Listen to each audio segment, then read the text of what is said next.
Sebenarnya musuh terbesar orang percaya adalah keraguannya. Karena itu kita harus segera membungkam keraguan kita ketika itu mulai berbicara. Ingatlah, kita tidak sedang dialog dengan pikiran kita. Sebab iblis itu sang pendakwa. Jadi sebenarnya yang menuduh-nuduh kita itu bukan suara hati kita, tetapi suara setan. Kalau Anda belum subscribe di channel ini, segera supaya Anda bisa mengikuti terus rema-rema dari Roh Kudus ya. Mari kita ambil Alkitab kita, buka di kitab Injil, di Markus pasal 9 ayat 20. Saya berikan judul membungkam keraguan sendiri. Musuh terbesar orang percaya itu ternyata bukan setan, tapi keraguannya sendiri. Adam dan Hawa kalau dia nggak ragu akan perkataan Tuhan, jikalau dia tidak bimbang, setan mau ngomong apa juga percuma. Mau dihasut untuk makan dari pohon terlarang, mereka akan tertawa dan berkata, enyahlah.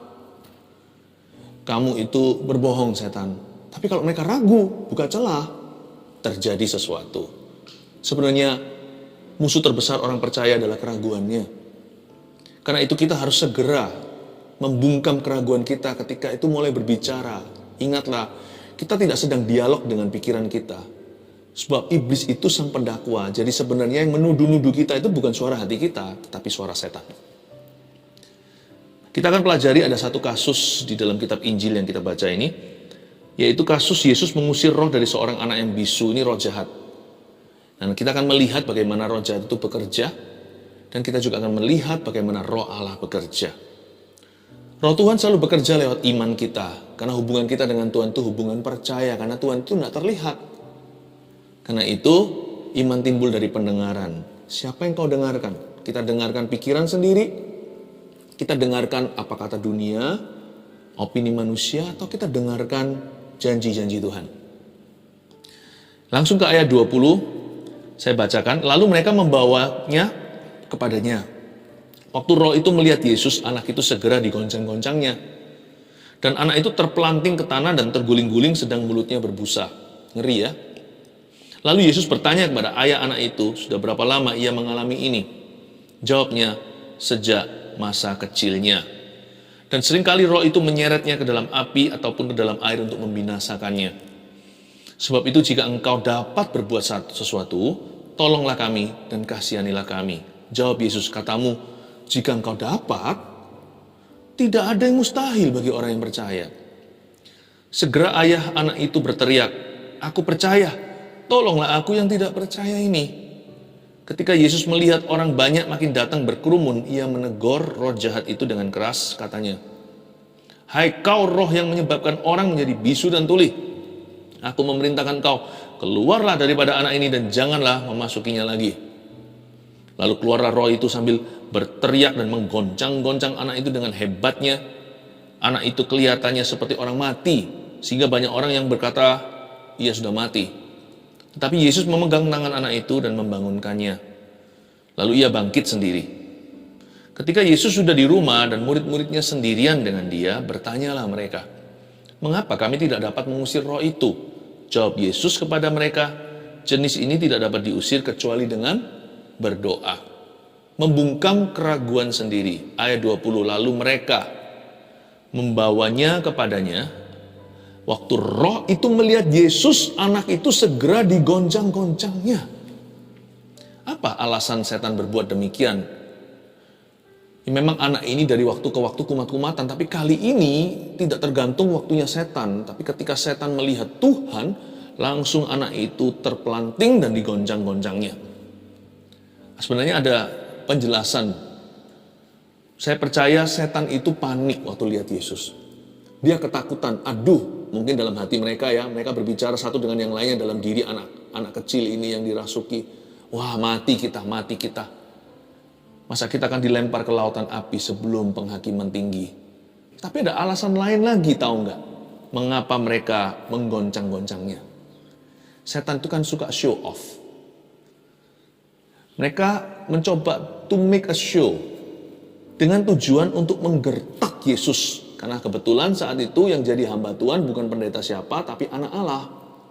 Anak Allah lah, gembala Israel yang diutus pada domba-domba tersesat dari kaum Israel. Setan-setan ini sebagai langkah terakhir desperado, putus asa, mereka gertak. Tahukah Anda kalau anjing itu menggerang, lalu dia menggigit, menggonggong, kemungkinan bukan hanya karena anjing itu anjing ganas atau anjing galak, tapi bisa jadi anjing itu ketakutan. Waktu setan takut, ngeri lihat Yesus, mereka panik, tapi mereka juga mencoba untuk menggertak. Siapa tahu Yesus takut. Siapa tahu Yesus itu terintimidasi, tapi mereka tahu bahwa Yesus tidak akan atau tidak mungkin terintimidasi. Jadi mereka mencoba mengintimidasi papanya. Kalau kita lihat kondisi dan keadaan kita, kan kita ragu. Mana mungkin bisa? Ini kasus hopeless ini, tidak ada harapan. Doakan orang sakit itu mending merem ya, menurut saya. Kalau kita lihat apalagi penyakitnya nampak, rasanya mustahil. Seluruh otot sendi kita berseru dan berteriak, mustahil lah. Apalagi kalau sudah dipasang selang, sudah infus-infusnya, kalau sudah ada kantong untuk kantong darah atau kantong apa itu yang ada di luar badannya. Kalau kita melihat tumornya sudah nampak begitu mengerikan, rasanya sudah nggak mungkin disembuhkan, nggak bisa. Bahkan Tuhan pun seolah-olah menurut kita tidak mungkin bisa melakukan apa-apa. Waktu roh itu melihat Yesus, anak itu segera digoncang-goncangnya, supaya urunglah niat mereka untuk menyembuhkannya. Supaya Yesus goyah, tapi mereka tahu Yesus nggak bisa goyah. Supaya papanya tidak lagi berani percaya, supaya papanya berkata, sudahlah, nggak usah repoti Tuhan, anakku ini tidak mungkin sembuh.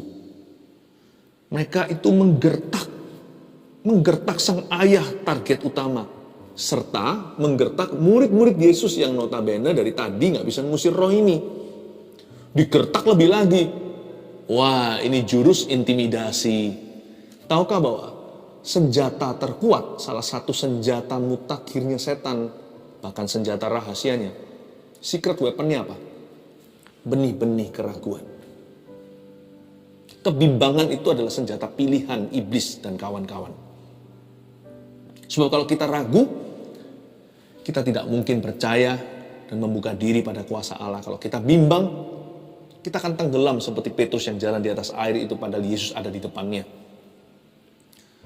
Ketika kita tidak percaya, maka urapan Allah tidak bisa diaktifasi di dalam diri kita karena Tuhan tidak pernah memaksa. Tuhan bekerja berdasarkan percaya kita. Berkali-kali ketika kesembuhan terjadi di kitab Injil, ujungnya selalu ada summary atau rangkuman dari Yesus. Yesus berkata, "Hai ibu, terjadilah sesuai dengan imanmu." Setan tahu, iman itu jalan masuk kasih karunia. Di kitab Roma pasal 5 juga dikatakan faith, iman. Iman itulah jalan masuk, entry point-nya kuasa. Bahkan di Ibrani 11, Hall of Faith itu pahlawan-pahlawan iman. Dikatakan bahwa iman adalah dasar dari segala sesuatu yang kita harapkan dan bukti dari segala sesuatu yang belum kita lihat. Iman itu bukti segala sesuatu yang gak kelihatan. Dalam kerajaan Tuhan kita harus percaya dulu, baru mengalami sesuatu. Bukan wait and see, terjadi dulu, gua baru percaya. Nggak begitu caranya. Bahkan kita diselamatkan pun karena percaya. Kita dibenarkan karena iman. Jadi setan tahu bahwa iman itu berbahaya buat kerajaannya. Iman itu dangerous.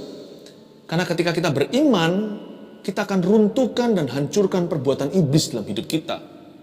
Orang beriman itu bisa lepas dari ikatan. Orang beriman itu bisa waras dari gila. Orang beriman sama Tuhan itu bisa mengalami transformasi kehidupan. Dari hidup lama, punya hidup yang baru yang sama sekali berbeda. Orang beriman itu bisa membangkitkan orang mati kalau dia beriman kepada Tuhan. Orang beriman itu bisa menyembuhkan. Setan tahu semuanya itu. Dan dia panik setengah mati. Dia gertak, Yesus gak bisa. Dia gertak papanya anak ini. Dia gertak keluarganya. Dia gertak seluruh murid-murid Yesus yang sudah dari tadi mengalami keraguan. Lalu Yesus bertanya kepada anak itu, ayah anak itu, ayat 21, sudah berapa lama ia mengalami ini? Jawabnya, sejak masa kecilnya. Ayat 21, bukan berarti Yesus nggak maha tahu. Berkali-kali ada banyak insiden di dalam kitab Injil.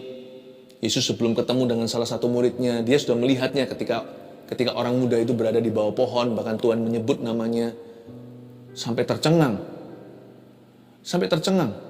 Nathanael, gak pernah kenal Yesus sebelumnya, kok bisa tahu? Yesus berkata, kamu adalah Israel sejati, tidak ada kepalsuan di dalam dirimu. Akhirnya dia menjadi murid Yesus. Ketika murid-muridnya berdebat di antara mereka, siapa paling besar, Tuhan langsung ambil anak kecil, padahal Tuhan gak ada di situ waktu mereka lagi berantem. Tuhan maha tahu. Bahkan sebelum satu kejadian, Tuhan udah tahu dulu. Tapi kali ini kenapa seolah-olah Yesus manusiawi di ayat 21? Mengapa pakai tanya segala kepada ayah anak itu sudah berapa lama ia mengalami ini? Yesus itu sedang jemput papa anak ini. Yesus gak datang dengan kemahakuasaannya. Yesus menghampiri dia dengan kemanusiaannya. Yesus ajari sama ayah anak ini untuk beriman kepada Bapa, untuk beriman kepada kuasanya, beriman pada firman-Nya. Makanya Yesus merendah. Yesus tidak pakai kemahatauannya. Yesus bicara seolah-olah seorang manusia dengan manusia biasa. Lalu Yesus bertanya kepada ayah anak itu, udah berapa lama ya dia mengalami ini? Jawabnya, sejak masa kecilnya. Dan seringkali roh itu menyeretnya ke dalam api ataupun ke dalam air untuk membinasakannya. Bagus kan? Karena Yesus tanya, pembicaraan jadi dua arah. Ayah anak ini langsung cerita. Karena Yesus bukan hanya mau sembuhkan anaknya, Yesus mau ajari ayahnya beriman. Yesus mau memperkenalkan kerajaannya, yaitu kerajaan Allah. Yesus ajak dia bicara, akhirnya dia buka mulut dan cerita. Waktu dia cerita di akhir kalimatnya, nampaklah keraguannya. Makanya untungnya Yesus gak datangnya satu sisi, atau bicara satu arah. Kalau Yesus datang dengan kemahatauannya, maka orang ini tidak akan pernah mengerti bahwa hatinya sedang ragu. Jesus refuses to overwhelm him. Tuhan Yesus tidak mau membuat orang ini tercengang sehingga dia tidak jujur dengan dirinya sendiri. Jadi Yesus tanya secara manusiawi, berapa lama anakmu begini sejak masa kecilnya, dan roh itu jahat lu Tuhan. Guru dia, roh itu menyeretnya ke dalam api, ke dalam air untuk membinasakannya. Lalu kalimat berikutnya itu tersirat keluar. Sebab itu, ya, therefore, karena itu, jika engkau dapat berbuat sesuatu, tolonglah kami dan kasihanilah kami. Ketahuan, sudah. Ini ilmu konseling yang luar biasa. Daripada kita memberitahukan solusinya di mana, kita bantu orang itu menemukannya sendiri. Dan akhirnya ketahuan bahwa ternyata selama ini hatinya ragu-ragu sama Tuhan. Benar-benar senjata setan terhadap keluarga ini mempan. Gertakannya berhasil, apalagi digoncang-goncang tadi. Ayah ini imannya semakin goyang, karena dia melihat apa yang setan bisa lakukan. Dia tidak percaya apa yang Tuhan sanggup lakukan. Waktu digoncang-goncang, dia terpancing untuk melihat yang kelihatan, apa yang nampak mata. Sedangkan iman itu melihat yang tidak kelihatan. Ingat tadi Ibrani pasal 11 ayat pertama. Iman adalah bukan hanya dasar dari apa yang kita harapkan, tapi bukti yang gak kelihatan. Tuhan latih ayah ini untuk beriman. Karena diusir setannya sekali ya sudah. Tapi kalau setan itu kembali nanti menggoda mereka lagi, kalau mereka tidak beriman, tetapi anak ini tersapu bersih, itu bukan kekudusan atau kesucian. Tersapu bersih maksudnya kalau hidup anak ini kosong hampa firman, nanti kan setan bisa kembali dengan 7 roh lebih jahat kan, lebih celaka. Jadi Yesus tidak hanya tertarik untuk membebaskan dia sehari saja. Yesus ingin dia merdeka selama-lamanya. Tuhan tidak hanya memberikan kelepasan, Tuhan melatih keluarga ini untuk terus beriman kepada Tuhan. Tuhan itu baik ya. Tuhan itu gak pernah kasih kita painkiller untuk sembuhkan gejalanya. Tuhan selalu mau cabut akar-akarnya. Ini ilmu konseling yang luar biasa. Yesus tanya sama dia. Dan waktu dia mulai angkat bicara, ketahuan ternyata dia selama ini masih banyak keraguan sama Tuhan. Sebab itu jika engkau dapat berbuat sesuatu, tolonglah kami dan kasihanilah kami. Ayat 23 jawab Yesus, katamu, jika engkau dapat, Tuhan seperti menunjukkan wajah tercengang. Jika aku dapat, tidak ada yang mustahil bagi orang yang percaya. Harusnya Tuhan Yesus tersinggung sebagai anak Allah. Karena kan sekarang ini, yang diragukan kan Tuhan. Yang dipertanyakan kan kemampuannya Tuhan. Coba bayangkan jika ada seorang konglomerat makan di restoran. Lalu habis itu, yang pelayannya berkata, permisi Mbak, ini makanan yang Bapak pesan ini paling mahal, Bapak sanggup bayar? Mungkin kalau orang itu egonya besar dan tinggi, bisa gebrak meja tuh. Dan berkata, panggilkan manajernya. Atau bahkan kalau perlu saya beli restoran ini. Kamu nggak tahu ya saya siapa. Tidak ada yang saya tidak bisa beli. Tidak ada yang saya tidak bisa bayar. Tapi Tuhan tidak menyebut dirinya. Dia tidak berkata, tidak ada yang mustahil bagiku. Padahal, dialah yang diragukan. Ini personal, Tuhan yang diragukan. Dia tidak berkata, tidak ada yang mustahil bagiku. Tuhan nggak ngamuk-ngamuk. Lalu Tuhan Yesus hengkang dari situ dan berkata, tersinggung aku. Tidak ada yang mustahil bagi saya. Enggak. It's all about that man and his family. Kalau Tuhan melayani itu semua tentang orang yang dia layani, bukan tentang dirinya. Tentang ayah anak ini, tentang anak ini, tentang ibunya, tentang keluarganya. Tuhan mau selamatkan seluruh family ini. Makanya Tuhan berkata, katamu, jika engkau dapat, Lalu Tuhan berkata, tidak ada yang mustahil bagi orang yang percaya. Ditunjuk ke dia. Kamu tidak percaya atau kurang percaya. Sebenarnya tidak ada yang mustahil bagi orang yang percaya. Tuhan memang sumbernya. Kalau kita ngusir setan, ngusir pakai nama siapa? Dalam nama pendeta atau dalam nama papa mama kita? Atau dalam nama siapa? Dalam nama Yesus ya kan? Jadi Yesus gak perlu digunjang-ganjingkan. Kita percaya atau gak percaya, orang percaya atau gak percaya sama Tuhan, Tuhan tetap Tuhan berada di singgasananya, Tuhan ada di tahta. Percaya gak percaya gak membuat perbedaan bagi Tuhan. Tapi percaya gak percaya membuat perbedaan bagi kita yang mengalaminya. Percaya nggak percaya itu bedanya di pasiennya, di orang lain, bedanya di kita. Makanya Tuhan berkata, jika engkau dapat, nggak apa-apalah, never mind, it's okay. Memang nggak semua orang bisa percaya sama Tuhan, tapi FYI kata Tuhan kepada ayahnya anak kecil ini, for your information only. Tahu nggak kamu, tidak ada yang mustahil loh bagi orang yang percaya. Tuhan lemparkan bolanya kembali ke dia. Sebab jika engkau dapat berbuat sesuatu, tidak ada yang mustahil bagi orang yang percaya. Langsung ayah anak ini tertemplak. Bukan tertuduh ya, tertuduh itu setan yang melakukan. Tertemplak itu Roh Kudus. Roh Kudus itu menginsafkan kita akan ketidakpercayaan kita.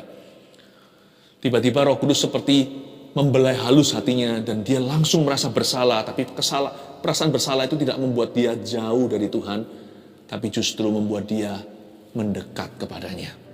Kalau Roh Kudus yang menemplak seseorang, orang itu akan bertobat, bukan lari dari hadiratnya.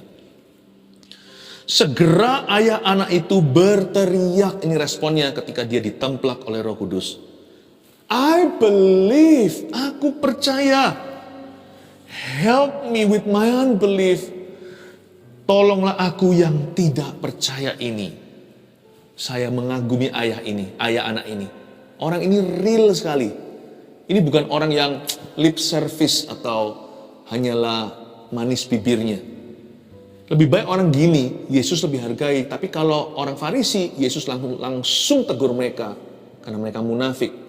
Mending kita jujur sama Yesus, kalau kita kurang percaya, kita minta Tuhan tambahkan iman. Daripada orang yang berkata, percaya, tapi kelakuannya beda. Ayah anak ini langsung berteriak ketika dia menyadari bahwa ternyata selama ini keraguan masih memerintah dan dia baru sadar, barusan itu aku ngomong apa ya, seperti hampir-hampir dia menepuk pipinya sendiri, bahkan kalau perlu menampar bibirnya. Aku ngomong apa tadi? Jika engkau dapat. Aduh, bukannya pengakuan iman, kok pengakuan ragu. Kenapa yang kuelu-elukan itu kebimbangan, bukan firman Tuhan. Hampir-hampir dia tampar bibirnya sendiri dan berkata, apa yang aku katakan? Aku ngomong apa tadi ini ya? Sorry Tuhan. Sorry Tuhan. Aku percaya. Belum mantap-mantap sekali sih. Help me. Tolonglah aku yang tidak percaya ini. Ini yang perlu kita lakukan. Kita nggak perlu punya iman segede gunung. Biji sesawi aja jadi. Tapi waktu kita merasakan keraguan atau mulai mencetuskan kebimbangan-kebimbangan bukan firman Tuhan, waktu kita menyadarinya, cepat bungkam dirimu sendiri. If you've got nothing to say, no faith to confess, say nothing. Kalau kita nggak tahu mau ngomong apa, lebih baik jangan ngomong apa-apa. Nanti kita ngawur ngomongnya, malah ditangkap sama roh jahat. Jangan sampai kita meracuni diri sendiri. Banyak orang mengeluh, menggerutu, mati sendiri di padang gurun. Bukan Tuhan yang bunuh, tapi kalimat dan kata ragu yang membunuhnya. Tahu nggak kata-kata kita bisa membunuh orang lain? Bukan fisik maksud saya, membunuh roh mereka, membunuh hati mereka, membunuh semangat, mematahkannya. Kalau kita nggak tahu mau ngomong apa, jangan ngomong apa-apa deh. Kalau nggak ada iman yang bisa kita akui, lebih baik kita berdiam lah. Dan ketahuilah bahwa aku adalah Tuhan. Mendingan berdiam diri di hadirat Tuhan sampai iman tumbuh. Kebanyakan orang itu tanpa sadari kita ini kebanyakan berbicara. Tapi yang kita ucapkan itu semua yang pesimis dan negatif. Lebih baik gak ngomong apa-apa. Lebih baik gak menabur daripada menabur yang salah. Nanti soalnya harus mencabut semua taburan itu. Mendingan saya gak nabur. Kalau kita memang harus menabur sesuatu dengan kata dan kalimat. Taburlah firman, taburlah iman. Akuilah imanmu di hadapan Tuhan. Tapi saya nggak tahu, saya nggak pintar ngomong. Kan ada banyak lagu-lagu yang barusan kita nyanyikan tadi ini sebelum firman juga semua lagu iman, lagu firman. Aku percaya, Tuhanku ajaib, Tuhanku dahsyat. Semua lagu-lagu itu, lagu-lagu gereja, lagu-lagu pujian kan memang digubah, ditulis untuk membawa kita ke hadirat Allah. Dan untuk membawa hadirat Tuhan dalam hati kita. Kalau kita nggak tahu mau ngomong apa, nyanyi. Tapi Pastor Philip saya nggak kepingin nyanyi. Nggak pingin, akuilah firman. Karena itu lebih berguna daripada kita tidak berbuat apa-apa. Segera ayah itu berteriak, aku percaya, tolonglah aku yang tidak percaya. Ketika Yesus melihat orang banyak, makin banyak berkerumun. Berbondong-bondong datang, pastilah. Ada anak muda yang dibanting-banting ke tanah kayak gitu, terpelanting berbusa-busa. Masa orang-orang di jalanan gak akan datang lihat ada apa. Itu kalau ada mobil bisa macet itu. Ketika Yesus melihat orang banyak makin datang berkerumun, ia menegur roh jahat itu dengan keras. Katanya, berhenti di sana. Kenapa Yesus waktu lihat orang banyak langsung cepet-cepet aja beresin setan ini? Karena gini ya, faith is personal. Iman itu personal. Gak usah asyiknya rame-rame atau gak usah perlu ayo jadi tontonan, lain cerita, lain hari jadi kesaksian. Iman itu nggak bisa tiru-tiru, nggak bisa ajak-ajak. Kita hanya bisa beritakan, saya ini penabur, saya menabur Injil dan menabur firman. Keluarga Saat Teduh ada 4 macam tipe tanah. Semoga Anda adalah tanah yang subur, bukan yang berbatu-batu atau bersemak duri. Kita nggak bisa ajak-ajak, kita hanya bisa saksikan. Iman itu personal, iman itu pilihan masing-masing. Dan orang ini waktu dia percaya pada Tuhan, udah selesai. Kelar. Orang-orang banyak tidak menambahkan apa-apa. Jadi Tuhan segera menegur roh-roh jahat itu. Tapi ini juga sebuah pelajaran bagi kita bahwa kita perlu berbicara tegas pada situasi kita dengan iman. Maka Tuhan berkata begini dengan keras, katanya, lihat perkataan Tuhan. Hai kau roh yang menyebabkan orang menjadi bisu dan tuli, aku memerintahkan engkau. Jangan diajak dialog keraguanmu atau kebimbanganmu. Setan jangan diajak bicara. Hasutan-hasutan itu jangan coba untuk dilawan dengan pikiran positif. Langsung aja perintahkan tengging dalam nama Yesus. Pikiran-pikiran buruk, pikiran-pikiran jahat, pikiran-pikiran berzina, pikiran-pikiran meninggalkan Tuhan, enyah dalam nama Yesus. Dan kalau kita mau tengking itu, lakukan dengan caranya Yesus. Selalu di backup dengan firman. Ada tertulis, manusia hidup bukan dari roti saja, tapi dari setiap firman yang keluar dari mulut Allah. Ada tertulis, jangan mencobai Tuhan Allahmu. Ada tertulis, sembahlah Tuhan dan Dia saja. Makanya itu pentingnya kita tuh isi diri dengan peluru firman itu pada waktu nanti kita perlu menggunakan pedang kita, ada peluru waktu kita memakai senjata iman. Hai kau roh yang menyebabkan orang itu bisu dan tuli, aku memerintahkan engkau, I command you, keluarlah dari anak ini dan jangan memasukinya lagi. Please speak to your circumstances with the authority of the word. Bicara kepada keadaanmu dengan otoritas Tuhan. Kadang-kadang kalau saya nggak bisa memuji, saya juga alami berat gitu, misalnya dalam tekanan. Apakah kami nggak punya masalah? Punya, cuman kami tidak memberhalakan masalah kami, itu aja bedanya. Kami menaruh masalah orang-orang yang kami layani, termasuk keluarga saat teduh itu setara bahkan lebih prioritas daripada masalah pribadi kami sendiri.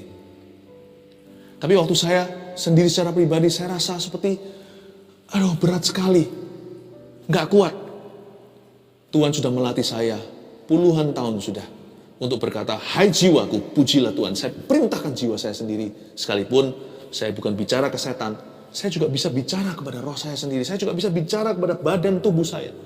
Seperti orang kalau bangun tidur, harus bangun kerja, padahal maunya tidur sampai siang. Kita bisa perintahkan kan, ayo bangun sekarang, nanti telat. Kita bisa perintahkan pada diri kita sendiri. Pujilah Tuhan, tenang teduh. Semua akan indah pada waktunya. Lalu keluarlah roh itu sambil berteriak dan menggoncang-goncang anak itu dengan hebatnya. Anak itu kelihatannya seperti orang mati, sehingga orang banyak berkata, ia sudah mati. Tapi Yesus memegang tangan anak itu dan membangunkannya. Lalu ia bangkit sendiri. Luar biasa ya. Untung nggak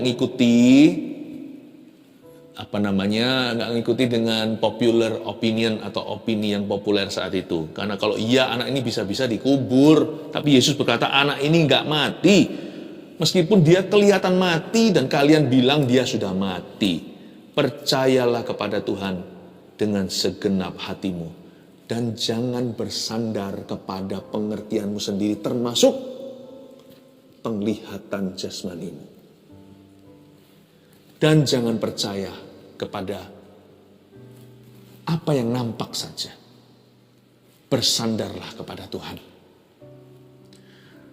Di sini ada perbedaan. Anak itu kelihatan mati, semua orang berkata dia sudah mati. Tapi Tuhan berkata no. Dan waktu Yesus memegang tangan anak itu dan membangunkannya, ia bangkit sendiri, lihat itu.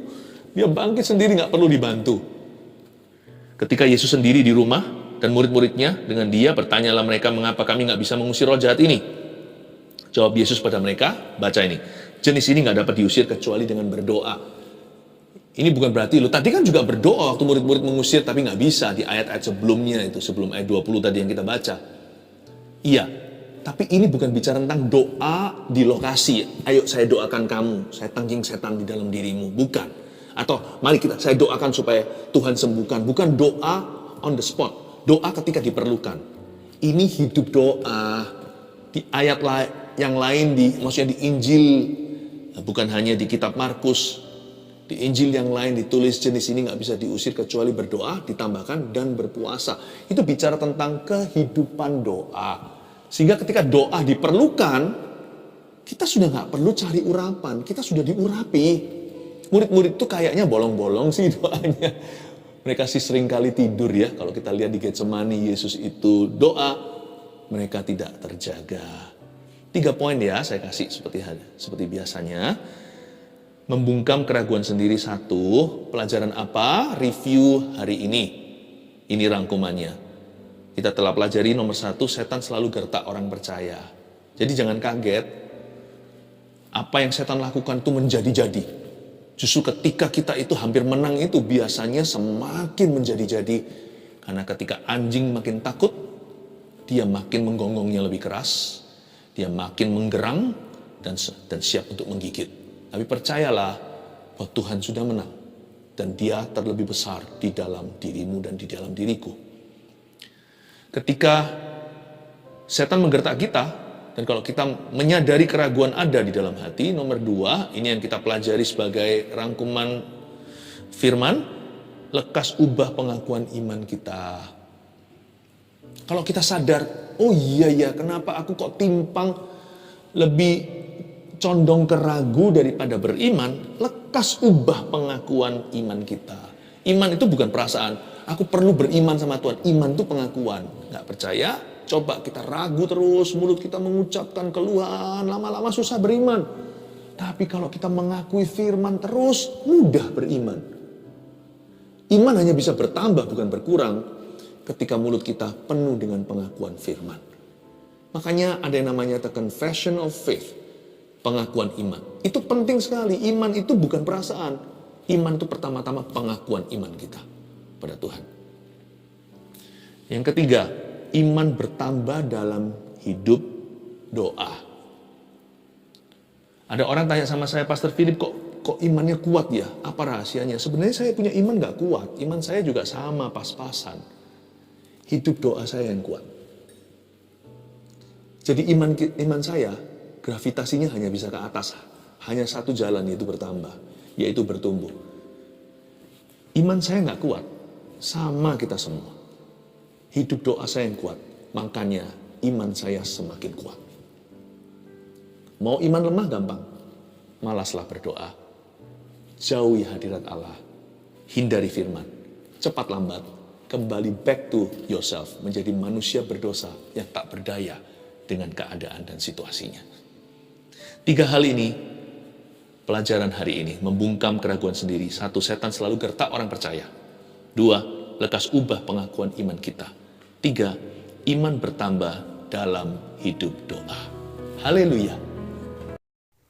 1 Petrus 4 ayat 7. Kesudahan segala sesuatu sudah dekat. Karena itu, kuasailah dirimu dan jadilah tenang, supaya kamu dapat berdoa. Saudara yang terkasih, terima kasih telah mendengarkan firman Tuhan hari ini. Jangan lupa untuk dukung terus channel ini dengan cara subscribe, like, share, dan juga komen, agar saudara kita yang lain juga boleh terberkati. Tuhan Yesus memberkati kita.